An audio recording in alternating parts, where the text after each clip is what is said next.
ناظرین، انسانی مزاج کو طب کی دنیا میں بنیادی حیثیت حاصل ہے۔ حکمت میں تمام بیماریوں کا علاج جسمانی مزاج کو دیکھ کر کیا جاتا ہے۔ اگر آپ بھی اپنا مزاج خود جاننا چاہتے ہیں تو یہ ویڈیو اینڈ تک غور سے دیکھنا ضروری ہے۔ یہ ویڈیو دیکھنے کے بعد آپ اپنا اور اپنے پیاروں کا مزاج خود جان سکیں گے۔ تو چلتے ہیں اپنے موضوع کی طرف۔ ناظرین، انسانی مزاج کو ناظرین، قدیم یونانی طب کے مطابق انسانی جسم 4 چیزوں سے مل کر وجود میں آیا ہے، یعنی خون، سودا، صفرا اور بلغم۔ ناظرین، جس طرح خون اور بلغم انسانی جسم میں پائے جانے والے مادے ہیں، اسی طرح صفرا اور سودا بھی انسانی جسم میں پائے جانے والے ناظرین قدیم یونانی طب کے مادے ہیں۔ صفرا کو یلو بائل کہتے ہیں، جو پیلے رنگ کا مادہ ہوتا ہے، پیتے میں جمع ہوتا ہے اور جسم میں موجود چربی کو ہضم کرنے میں مدد کرتا ہے۔ اسی طرح سودا، جس کو بلیک بائل کہتے ہیں، سیاہ رنگ کا ایک مادہ ہے جو معدے میں پایا جاتا ہے۔ سودا کی مناسب مقدار ہاضمے، دانتوں اور ہڈیوں کے لیے ضروری ہوتی ہے۔ ان 4 اجزاء کو انسانی جسم میں بنیادی حیثیت حاصل ہے۔ انہی 4 چیزوں سے مل کر جسمانی مزاج وجود میں آتا ہے۔ کیونکہ خون کا مزاج گرم تر ہے، سودا کا مزاج سرد خشک ہے، صفرا کا مزاج گرم خشک ہے اور بلغم کا مزاج سرد تر ہے۔ ناظرین، انہی اجزاء کو مد نظر رکھتے ہوئے قدیم یونانی طب میں مادے ہیں۔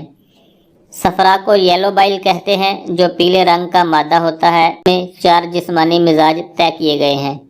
اگر کسی کے جسم میں خون کی کثرت اور غلبہ زیادہ ہوگا تو اس کا مزاج گرم تر ہوگا، جس کو دموی مزاج بھی کہتے ہیں۔ اگر سودا کا غلبہ ہوگا تو سوداوی مزاج یعنی سرد خشک ہوگا۔ اگر صفرا کا غلبہ زیادہ ہوگا تو صفراوی مزاج یعنی گرم خشک، اور اگر بلغم کی کثرت اور غلبہ ہو تو مزاج بلغمی یا سرد تر ہوگا۔ ناظرین، ان 4 مادوں کا انسانی جسم میں توازن ہونا بہت ضروری ہے۔ جب ان مادوں کا توازن بگڑنے لگتا ہے تو انسانی جسم مختلف بیماریوں اور مسائل کا شکار ہوتا ہے۔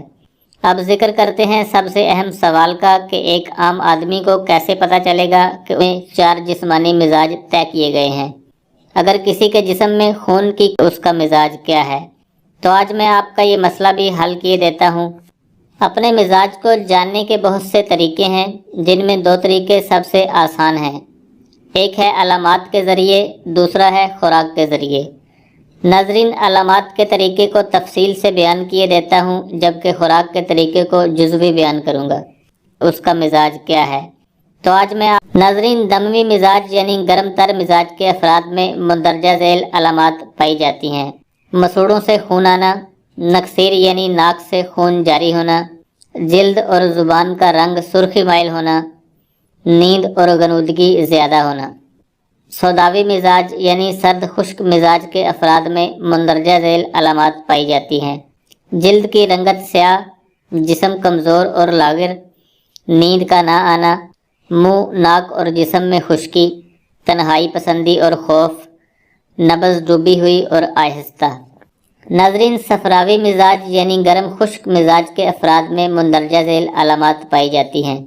آنکھوں اور جلد کی رنگت زرد، پیاس کی زیادتی، آنکھوں میں جلن، پیشاب کی رنگت زرد اور سرخ، پیشاب میں جلن، منہ کا ذائقہ کڑوا اور نبض تیز ہوگی۔ اس کے علاوہ بلغمی یعنی سرد تر مزاج کی مندرجہ ذیل علامات ہیں۔ جلد کی رنگت سفید، منہ کا ذائقہ پھیکا، جسم میں سستی، تھوک لیسدار، کھٹے ڈکاروں کا زیادہ آنا، جوڑوں کا درد، نزلہ اور زکام کا زیادہ ہونا۔ ناظرین، دموی مزاج یعنی گرم تر مزاج کے افراد میں مندرجہ ذیل علامات پائی جاتی ہیں۔ مسوڑوں سے خون آنا، اگر آپ کا مزاج گرم خشک ہے تو آپ کو گرم مزاج غذائیں موافق نہیں ہوں گی، مثلاً بڑا گوشت، اور اگر آپ کا مزاج بلغمی یعنی سرد تر ہے تو آپ کو سرد مزاج رکھنے والی غذائیں موافق نہیں ہوں گی، مثلاً دودھ اور دودھ سے بنی ہوئی تمام چیزیں۔